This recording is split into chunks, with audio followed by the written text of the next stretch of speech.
పొన్నవోళ్ళు వాదనలు విని రాజ్ కసిరెడ్డి మండిపడ్డా.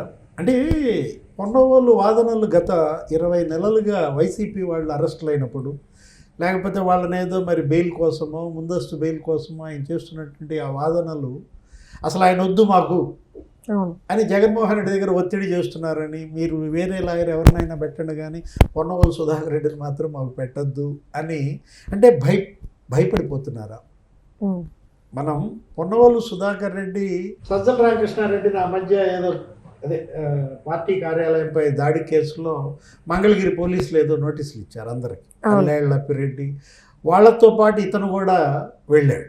ఏది పోలీస్ స్టేషన్ వరకు వెళ్ళినప్పుడు అక్కడ పోలీస్ ఆఫీసర్లపై ఎగబట్టం. అసలు వాళ్ళ మీద నువ్వెంత అంటే నువ్వెంత అని, అంటే హీరో వర్షిప్ ఈ విధంగా వస్తుందన. పొన్నవోలు సుధాకర్ రెడ్డికి జగన్మోహన్ రెడ్డికి మధ్య క్విడ్ ప్రోకో, నీకెంత నాకెంత, ఇది మనం కాదు, జగన్మోహన్ రెడ్డి చెల్లె బయట పెట్టింది.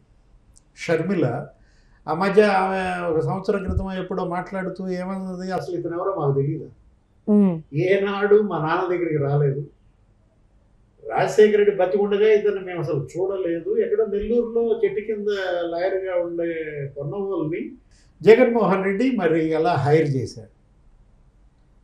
అంటే ఆ కేసులో రాజశేఖర రెడ్డినే దోషిగా చిత్రించాడని, ఏది సిబిఐ కేసులో జగన్మోహన్ రెడ్డిని బయటేయడం కోసం తన తండ్రి పేరు యాడ్ చేశారని షర్మిల బయటపెట్టింది.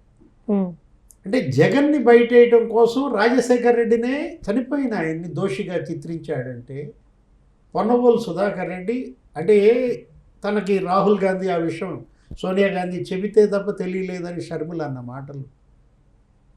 ఆ కేసులో జగన్కి జరిగినటువంటి ఆ ప్రయోజనానికి ప్రతిఫలంగానే పొన్నవోలు సుధాకర్ రెడ్డికి ఈ పోస్ట్ ఇచ్చారని, ఏది additional advocate general AAG post, ఇది క్విడ్ ప్రోకో అని ఎవరు బయటపెట్టారు? షర్మిల బయటపెట్టింది. ఇప్పుడు నువ్వు ఈ పచ్చడి మెతుకులు ఈ ఏంటంటే ఈ గోల అంటే నాకు గుర్తొచ్చింది 10 కొవ్వు.